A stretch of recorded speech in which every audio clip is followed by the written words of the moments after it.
그럼 이 시간 자리에서 일어나셔서 주님 말씀 봉독하겠습니다.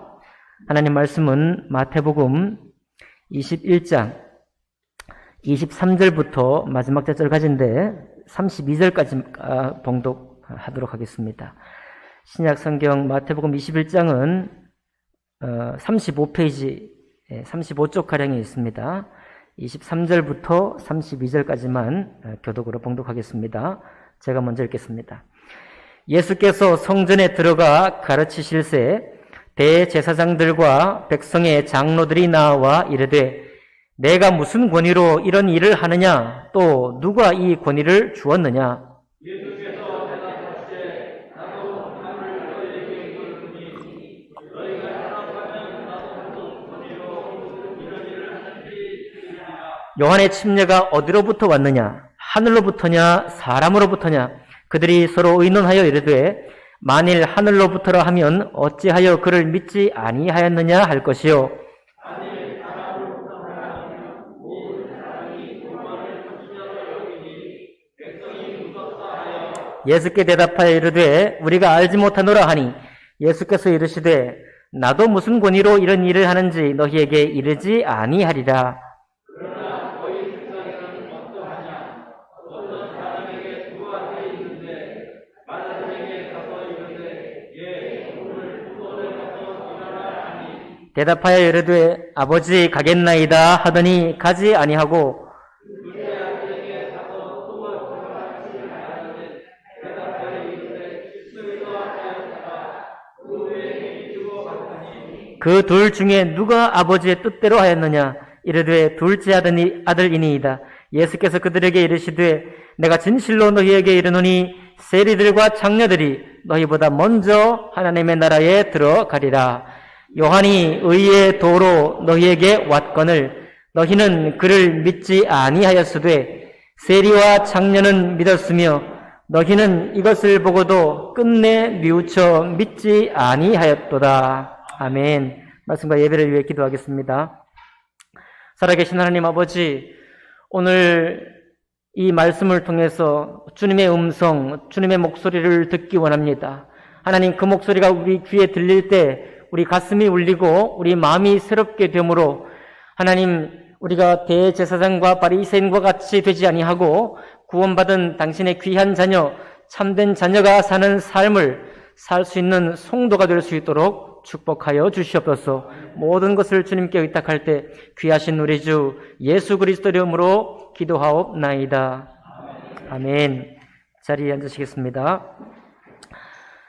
오늘 마태복음 21장 23절부터 46절까지 말씀을 본문으로 해서 그리스도인의 마땅히 할 일이라는 제목으로 하나님 말씀 나누겠습니다.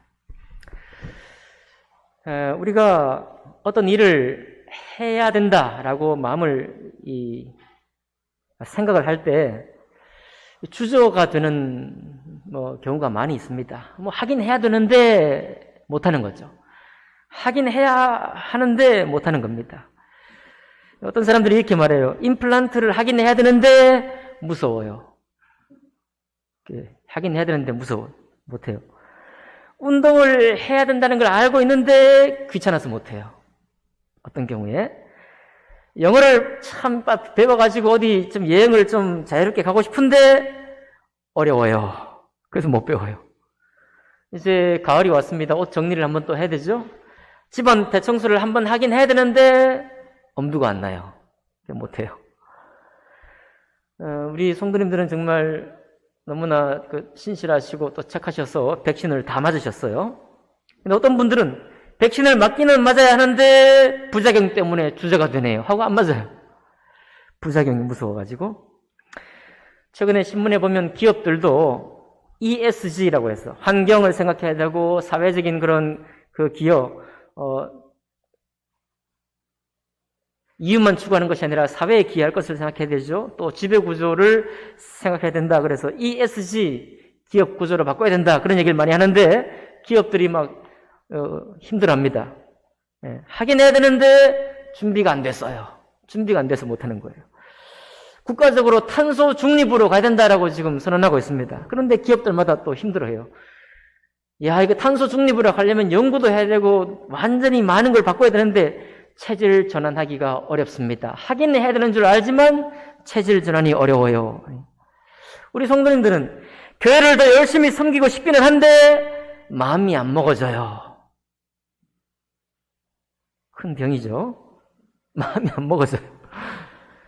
이게 좋다니까 하긴 해야 될 줄 알지만 마음이 안 먹어지면 이런 얘기를 하는 거죠. 그래서 이 세상에서 살아가면서 우리가 이걸 하는 게 옳다, 이걸 하는 게 맞다라는 걸 머리로 알고는 있어도 그게 잘 안 될 때는 두려워서, 무서워서, 귀찮아서, 엄두가 안 나서, 준비가 안 돼서 결국 이 모든 것을 다 뭉뚱그리면 마음이 안 먹어져서 못하는 거예요. 마음이 안 먹어져서.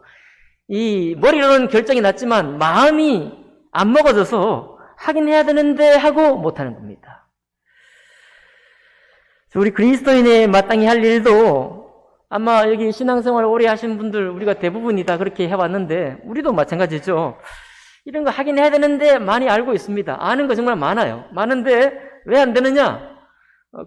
결국은 뭐 귀찮기도 하고 때로는 무섭기도 하고 엄두가 안 나기도 하고 주저가 되기도 하고 준비가 안 되기도 하는데 결국은 마음이 정말 확실하게 결단해서 먹어지지가 않는 거예요. 이게 어떤 경우에는 사실 결단을 하고 나면 쉬운데 결단하기 전에는 어렵습니다. 예. 오늘 우리가 그런 마음의 상태로부터 좀 해방될 수 있기를 바랍니다. 하나님의 일을 하는 것이 좀 쉬워질 수 있기를 바랍니다. 오늘 그래서 우리 주님께서 먼저 여러 가지 오늘 비유를 말씀하시는데 첫 번째로 지금 예수님께서 이제 예루살렘에 오셔서 들어가셔서 성전을 엎으셨잖아요. 성전이 이제 사실은 신앙을 돕는다는 측면에서 너무 멀리서 성전 예배를 드리거나 성전 예물을 가져오게 되면 드리는 제물이 흠집이 나기 때문에 그들을 돕기 위해서 신앙적인 이유로 돈을 가지고 오면 성전 입구에서 그것을 돈으로 팔아서 사서 비둘기도 제물로 드리고 흠없는 수소, 순염소, 순양 이런 거 드리고 그렇게 하도록 한 것인데 결국은 신앙을 돕기 위해서 한 일이지만 사실은 우리 주님 보실 때 또 하나님 보실 때 알맹이는 다 빠져 도망가고 성전 예배 겉모양만 죽어버린 겉모양만 경건의 겉모양만 있게 되는 성전을 바라보셨습니다. 그리고 주님이 아주 결단하시고 행동을 하셨죠. 어떻게 해요? 장사치들의 모든 상을 다 때려 엎었습니다. 어디 갈릴리 촌에서 온 선지자 그 당시에 이름은 유명하긴 했지만 그러나 역시 신학교도 안 나오고 대제사장들의 그룹에서 인정받지도 못한 어디 시골 어디서 나온 선지자 한 사람이 와가지고 감히 성전상을 성전에 있는 그런 재물 팔고 사고 파는 그 상을 엎으시고 채찍으로 때리시고 꾸짖는 그 일을 하셨습니다.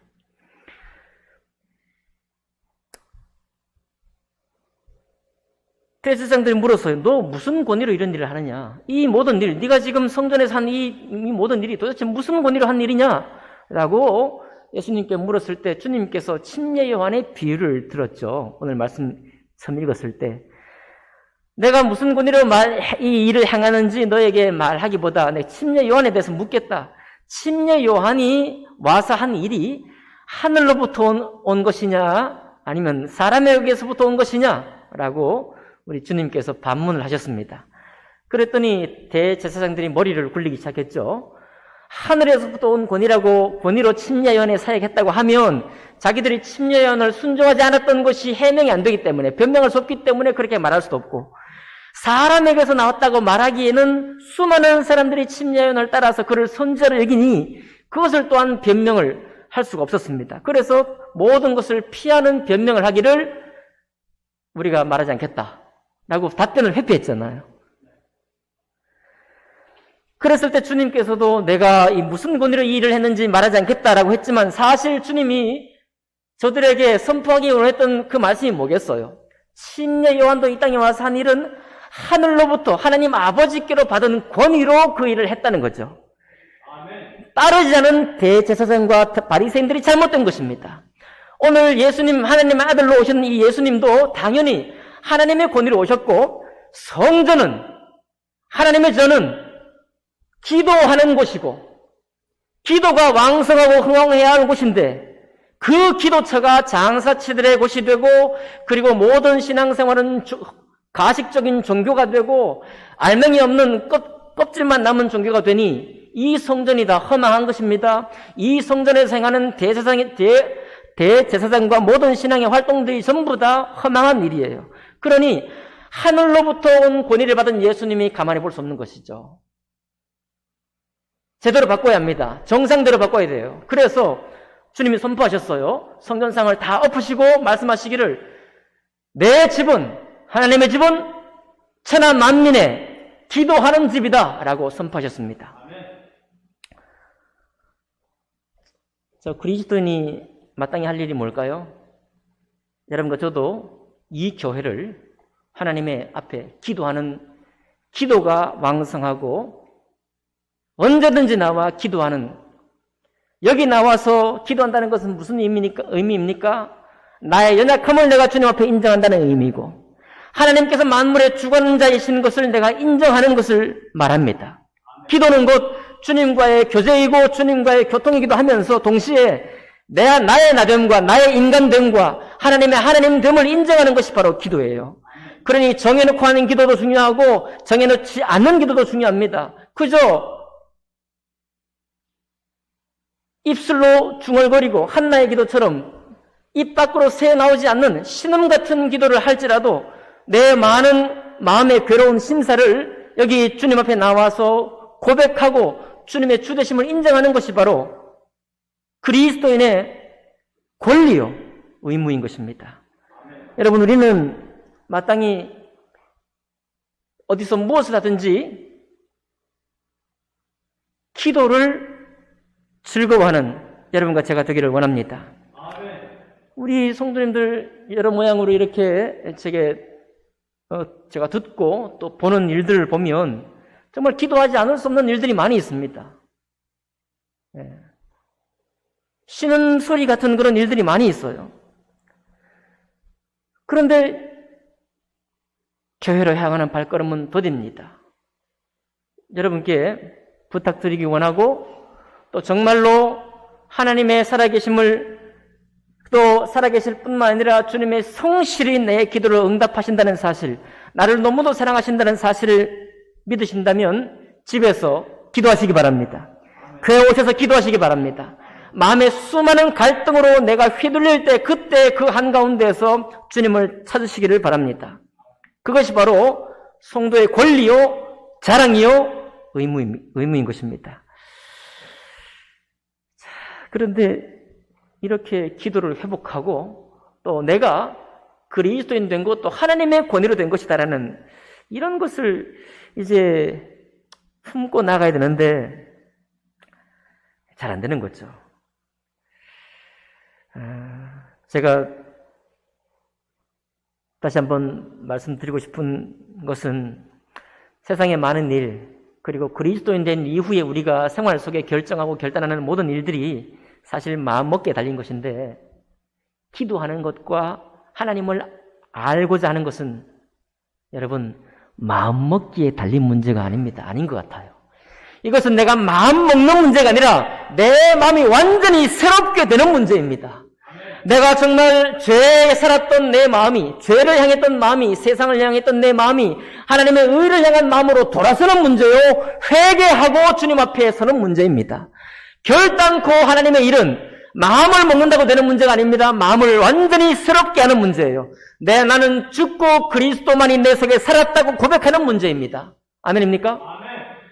이것이 분명해질수록 꼭 단번에 확실한 구원을 받으십시오 이렇게 말씀드리지 않겠습니다. 그러나 우리의 신앙의 연수가 계속되어질수록 내가 정말 이 살아가는 내 모든 마음과 나의 모든 태도가 여기 육체 가운데 매여 있는 한은 참으로 주님 앞에 깨끗하고도 즐겁고 기쁜 마음으로 나아갈 수 없겠구나, 그런 것을 깨닫게 되는 것입니다. 그리고 더욱더 감사하게 되는 것은 정말 살아계신 하나님이 나를 사랑하시고 뿐만 아니라 우리를 위하시고 더욱이 이 육체의 매인 우리를 관통하시고 꿰뚫어서 하나님의 영이 일하시는 그 일에 동참하는 사람으로, 신의 성품에 참여하는 사람으로 진실로 바꾸어 가시는 능력의 하나님이시구나, 그런 것을 고백해 가는 것입니다. 그 사실이 우리 속에 분명해질 때 믿음의 결단은 조금은 더 쉬워질 것입니다. 마음 먹는 것도 교회 생활하면서 말씀 읽는 결단, 기도하는 결단, 전도하는 결단, 그리고 성도를 위해 봉사하는 결단, 교회 몸된 교회를 사랑하는 결단, 섬기는 결단, 그 모든 결단들은 마음먹기에 달려 있지만은 근본 우리의 마음이 주님 앞으로 돌아와야 할 것입니다. 어떤 신학자는 이것을 근본적인 믿음이라고 말했습니다. 기본적인 신뢰라고 말했어요. 우리가 구원받는 것은 우리 마음속에 무엇입니까? 하나님의 영이 계시는 겁니다. 내가 주님을 인정한다는 것은 내 마음속에 주님의 영이 들어가 계시는 거예요. 내가 주님의 크신 섭리 안에 거한다는 고백을 하는 것입니다. 그 고백이 먼저 되어야 하는 것입니다. 그렇게 된다면 우리의 신앙생활은 어떤 어려움 가운데 부딪혔을 때라도, 정말 성도 간의 괴로운 일 가운데 있을 때라도, 내 마음이, 내 인생을 돌아볼 때 내가 나 스스로에게 자책할 만한 낙담의 때가 올 때라도 주님 앞에 들어가서 주님과 함께 새롭게 되는 은혜가 있을 줄 믿습니다. 자, 그리고 이제 우리가 하나님의 권위로 거듭났잖아요. 또 거듭나기를 더 소원합니다. 이제 주님께서 두 번째 말씀을 하고 있어요. 우리의 마땅한 일이 뭐냐 하니까 28절에 보니까요, 이렇게 말합니다. 이제 대제사장과 바리새인들이 왜 그렇게 겉모습만의 신앙, 종교적인 생활만 했고, 하나님께서 저들을 정말 불러서 하나님의 제사장 나라일 뿐만 아니라 기도가 살아있고 매 생활마다 우리 삶 속에 하나님이 살아있는 그런 신앙생활을 왜 못했을까? 그 비유를 말씀하시는데, 포도원 비유를 냈습니다. 얘야, 너 포도원에 가서 일하라. 그 말은 하나님께서 사람들을 불러서, 특별히 이스라엘 사람들을 불러서 하나님의 포도원에 가서 일할 수 있는 권리를 주셨어요. 일할 수 있는 특권을 주었습니다. 그런데 어떤 사람이 뭐라고 했느냐 하면, 마다들이 있는데 마다들은 가서 예, 오늘 포도원에 가서 일하겠습니다라고 대답했어요. 여기 장남들 많이 계시네요. 비유니까 이해하고 들으세요. 장남들 들으세요. 예 하고 안 갔어요. 나쁜 사람들이죠. 우리 큰아드님들은 나쁜 사람들이에요. 예 하고 가야 되는데 예 하고 안 가버렸습니다. 그런데 둘째 아들은 어떻게 했느냐? 싫어! 아버지가 가라는데 싫단 말이에요 하고, 앞에서는, 면전에서는 싫다고 그래놓고 살살살살 가가지고 포도원에 가서 일을 해버린 거예요. 그 주님 묻습니다. 얘들아, 그 둘 중에 누가 아버지 뜻대로 하였느냐? 하고 제사들과 대제사장들, 바리새인들을 물으니까, 또 알 건 또 알아가지고 똑똑해가지고 둘째 아들입니다 라고 고백하잖아요. 31절에. 내가 진실로 너희에게 이르노니 세리들과 창녀들이 너희보다 먼저 하나님 나라에 들어가리라. 그러니까 큰아들이 누구, 둘째 아들이 누군지 지금 주님이 또 밝히는 거예요. 자, 둘째 아들 안 가요, 싫어요 하고 죄인된 사람들, 하나님의 총회에 들어오지 못하는 사람들, 아니 이스라엘 사람들이 부정하다, 내가 저들과 함께 노는 것은 내 격을 떨어뜨리는 일이다, 내가 주님 앞에 깨끗하고 순결하게 나가기 원하는데 내가 어찌 죄인된 세리와 창녀들과 함께 어울리리요 하고 갈라냈던 사람들, 하나님의 은혜 밖에 있다고 생각했던 바로 그 사람들이 몇째 아들이래요? 둘째 아들입니다. 하나님께서 우리에게 부탁하셨던 긍휼의 일, 자비의 일, 양선의 일, 충성의 일, 사랑의 일, 인내의 일, 성령의 그 열매를 스스로 죄인이라고 인정하는 사람들은 도리어 주님 앞에 긍휼히 여겨달라고, 주님 나를 불쌍히 여겨달라고 주님 앞에 나오는데 그나들은 누구예요? 예한 사람들, 제사장들, 신앙 있는 사람들, 당시에 하나님 믿던 사람들, 유대인 그리스도인 아니죠? 유대인들, 하나님의 성전을 믿고 성전 예배를 드렸던 사람들, 정말 종교의 대표자들이라고 생각했던 바로 그 사람들이 첫째 아들입니다. 첫째 아들은 예했어요. 예했다는 말은 내가 성전 예배도 드렸습니다, 주님. 내가 정말 서서 공중 앞에서 기도도 했습니다. 내가 모든 예배 대표 기도도 했습니다. 이런 얘기예요. 말씀을 연구도 내가 했습니다. 서기관들처럼 말입니다. 내가 이 말씀을 암송을 했어요. 시편을 막 1편부터 암송을 합니다. 내가 성경을 필사를 했어요. 내가 정말 하나님을 사랑하는 모습을 정말 다 갖추었습니다. 라고 예했는데, 모든 것을 다 했는데 뭘 하지 않았느냐? 말씀대로 행하지 않았습니다. 예하고 뭔가 신앙적인 행위를 했지만 그가 우리 주님께서 우리에게 맡기시고 부탁하신 성령의 열매, 우리 안에 하나님을 닮는 열매, 예수 그리스도의 신의 성품에 참여하는 열매, 우리 자신의 육체를 넘어가는 열매, 그 열매를 진실로 이루지 못한 채로 종교적인 활동을 늘 해온 것입니다. 주님 너무 단호하셔요.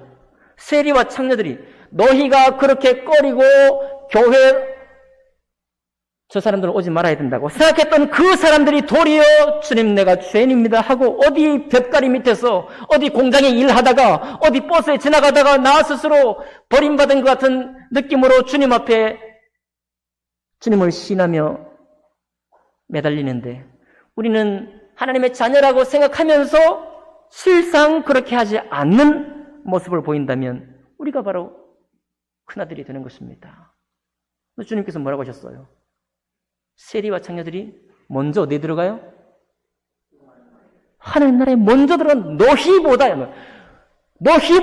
이 사람들이 아직 불신하는 사람들, 아직 정말 믿음이 없는 사람들이 훨씬 더 먼저 하나님 나라에 들어갈 것이다 라고 말씀하는 거예요.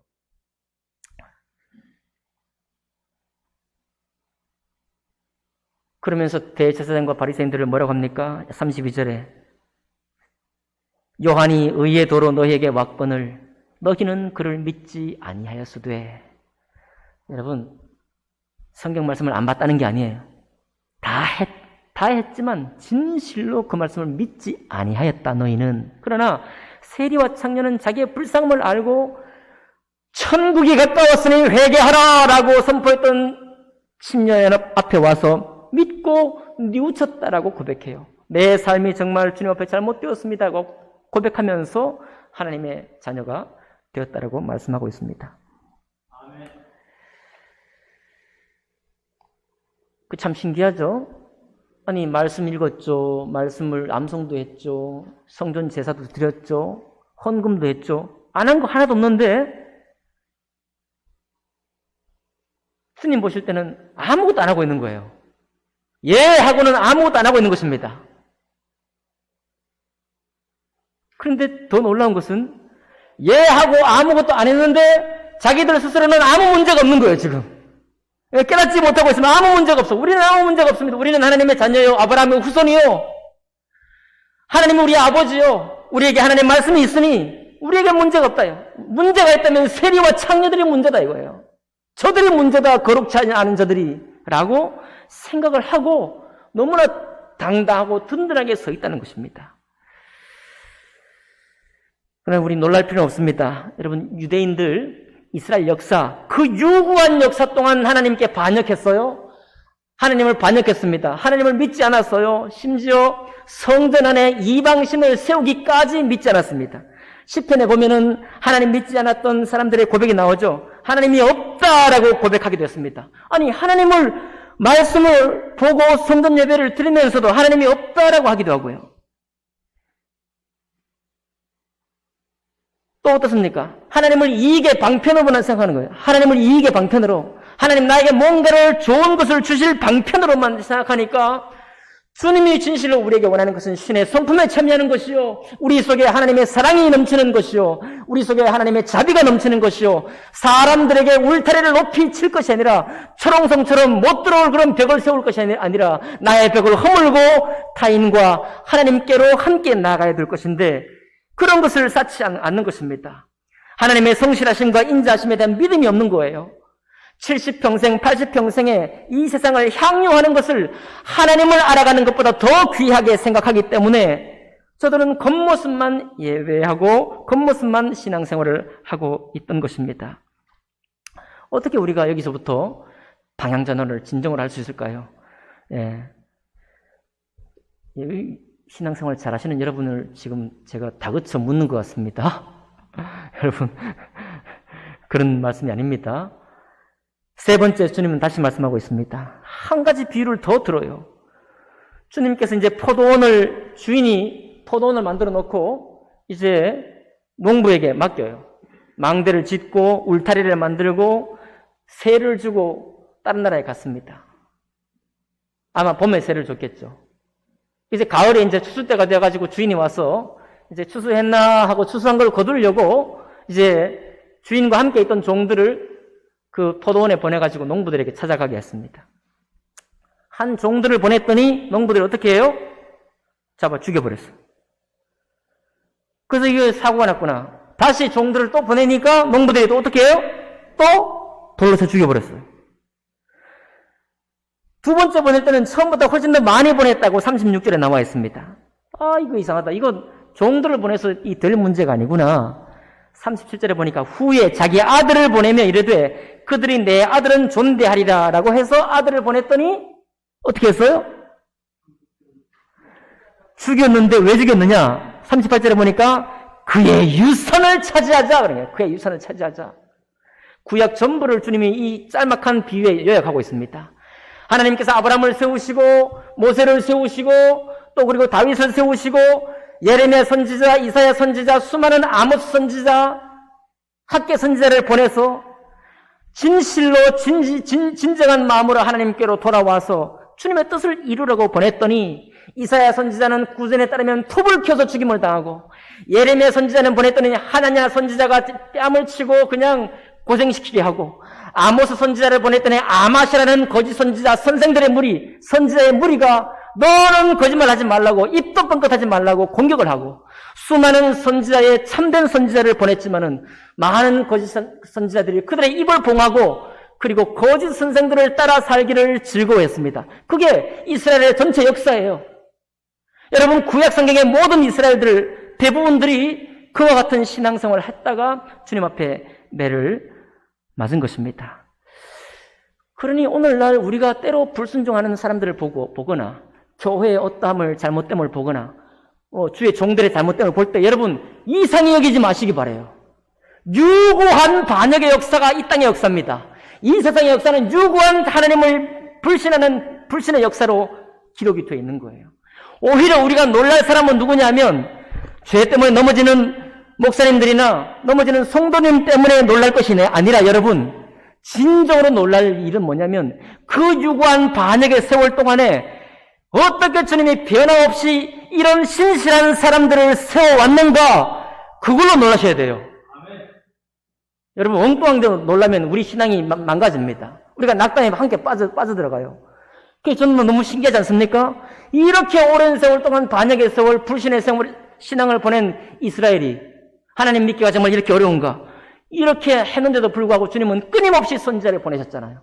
지금 이 순간에도 안 된다, 못한다 하는 이 시대에도 주님이 곳곳에 하나님의 사람들을 예비하시고 우리처럼 경건한 사람을 세우셔서 하나님의 참된 믿음이 계속 전파된다는 사실. 이게 놀랍잖아요. 이게 기적이잖아요. 그 유산을 차지하자. 주님께서 이미 경고하신 적이 있습니다.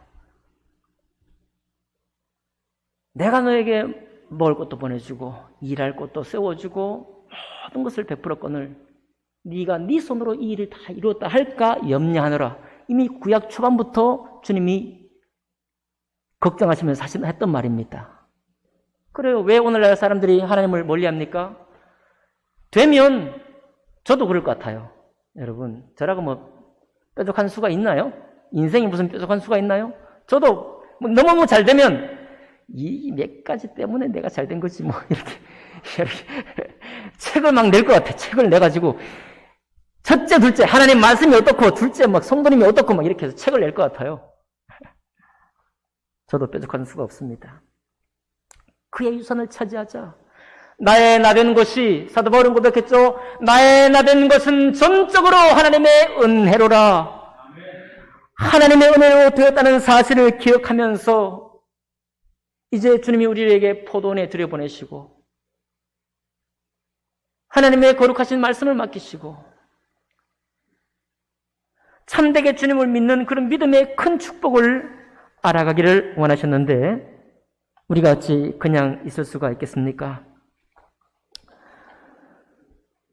주님께서 마지막 마침에 말씀을 하시기를 건축자들의 버린 돌이 모퉁이의 머릿돌이 되었다 라고 말씀하셨고 44절에 보니까 이 돌 위에 떨어지는 자는 깨지겠고 이 돌이 사람 위에 떨어지면 그를 가루로 만들어 흩으리라 라고 말씀했습니다.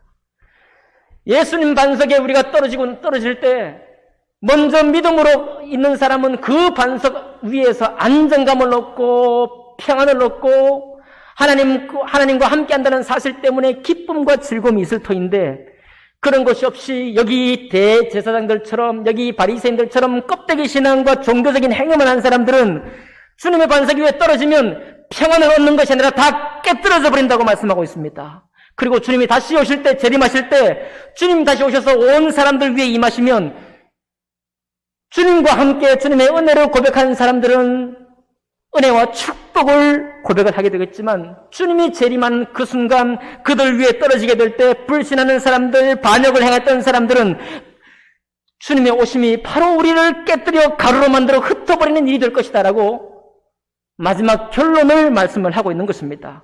그러니 여러분 우리는 선택의 문제가 아니라는 사실을 알고 있어요. 여러분 말씀드리겠습니다.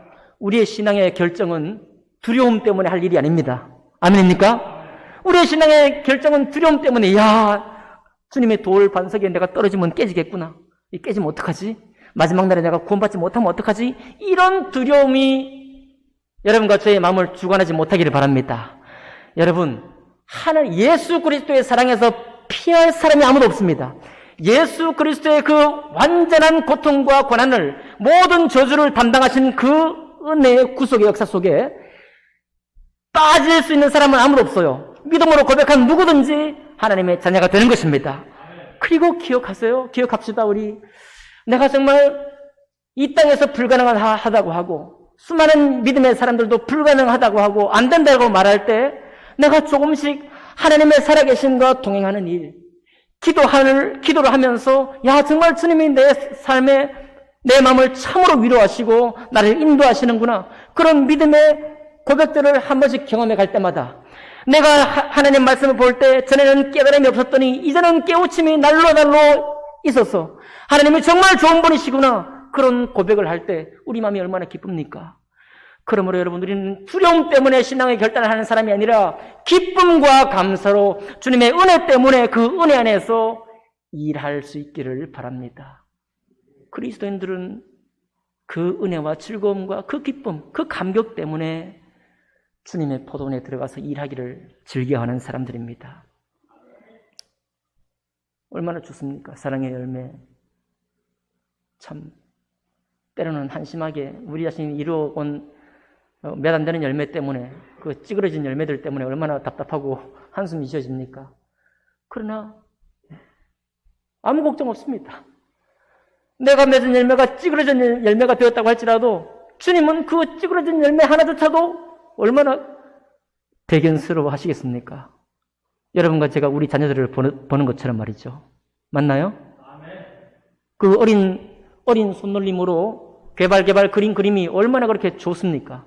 우리 눈에 볼 때 우리 주님도 우리를 그렇게 보시기를 원하시잖아요. 놀라운 하나님의 평안과 은혜 가운데서 우리에게 맡기신 이 신의 성품에 참여하는 길, 자비의 길, 자비를 배우는 길, 사랑을 배우는 길, 나의 철옹성을 쌓기보다 내 벽을 허물고 함께 주님께 나와 배우기를 원하는 일, 몸된 교회를 함께 섬겨가기를 원하는 이 일, 얼마나 감사해요.